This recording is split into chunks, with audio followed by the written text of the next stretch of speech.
situation today involved law enforcement officers who were shot. I can confirm that the shooter is dead. I can confirm that there were 5 law enforcement officers who were shot today. 3 fatally, 2 that were transported here to Wellspan in York. They are currently listed in critical but stable condition. So they were there to follow up on an investigation that began yesterday. The general heading of that investigation, I would say, would be domestic related. But beyond that, the facts and circumstances, we have more information, but pending the search warrants that we're currently typing up and serving, we want to hold that information any more specificity. A routine follow-up to a domestic investigation turned into one of the worst days for law enforcement in Pennsylvania. In a rural stretch of York County, 3 officers were gunned down, 2 more critically wounded, and a suspect killed, in one of the deadliest confrontations the state has seen in decades. The incident happened just after 1400 hours local time, 1800 hours Greenwich Mean Time. Images from the scene showed a police officer being airlifted in a medical helicopter. The shooting forced a nearby school district in Spring Grove, Pennsylvania, a small town of about 2,500 people, to briefly shelter in place. The district later said the school had not been affected. Officials said there was no active threat to the public.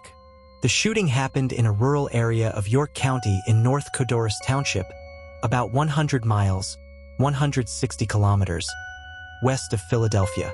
Authorities said officers were at the scene for an investigation that had begun the day before. Police have not shared many of the details because the investigation was ongoing, Commissioner Paris said. Pennsylvania Governor Josh Shapiro reached the area on Wednesday afternoon and met the families of the officers killed. Local media reported, "We grieve for the loss of life of 3 precious souls who served this county, served this Commonwealth, served this country," Shapiro said. "This kind of violence is not okay. We need to do better as a society." Shapiro later ordered all flags in the state to be lowered to half-mast in honor of the 3 officers killed. All Pennsylvania state flags will be lowered at all public buildings and grounds throughout the Commonwealth. FBI Director Kash Patel said agents were on the ground providing assistance to local and state partners.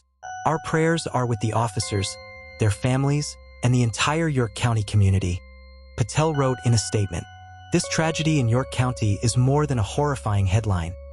It's a stark reminder of the risks first responders face daily, even in rural, supposedly quiet communities. When the pillars of safety, the people who run toward trouble, become targets, society is forced to ask difficult questions.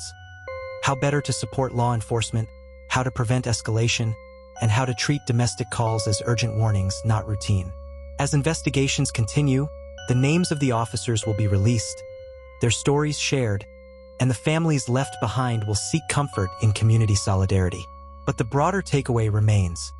Courage alone isn't enough.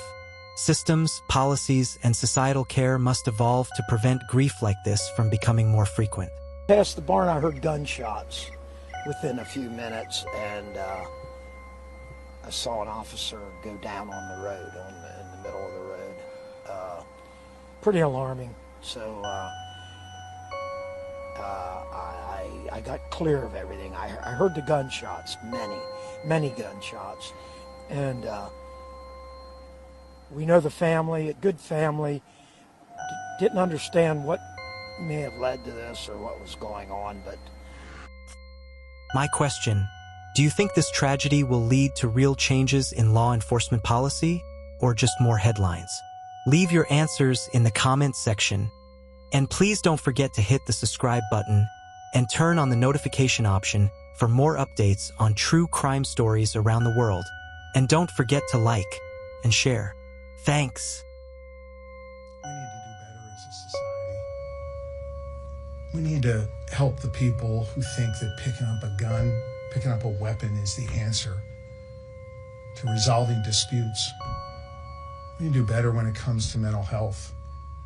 We need to do better when it comes to looking out for those who are in need, so we don't have to deal with tragedies like this. We got to do better as a society. I know everybody up here believes that, and everybody up here works hard to do that every day. I just think as a community, It's time for us to work hard to heal from this and to make sure that those whose lives were lost today, that something constructive can come from that in their memory that stops this kind of violence in the future.